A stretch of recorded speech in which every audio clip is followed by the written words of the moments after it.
দিতে চাই, ছাত্র জনতা, যেই ছাত্র জনতা একবার রক্ত দিয়েছে সেই ছাত্র জনতা বারবার রক্ত দিতে প্রস্তুত রয়েছে। ষড়যন্ত্রকে আমরা মুক্ত করতে দিব না। আমরা স্পষ্টভাবে বলে দিতে চাই, যেই সকল রাষ্ট্রীয় বাহিনী ছাত্র জনতার উপর গণহত্যায় জড়িত ছিল এবং ছাত্র জনতার উপর হামলায় জড়িত ছিল, তাদেরকে এই বাংলাদেশ থেকে নিষিদ্ধ করতে হবে।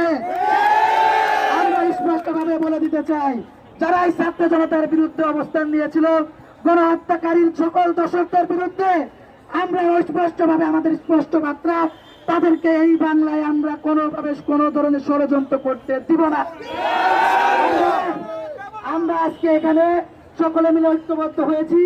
এই গুলি সন্ত্রাসী স্বৈরাচারী সরকারের দোসররা আমাদের কয়েকজন সমন্বয়কের সঙ্গে যখন আলোচনা করেছিল, আমরা যখন তাদেরকে বলেছিলাম আমরা একটা বৈষম্যহীন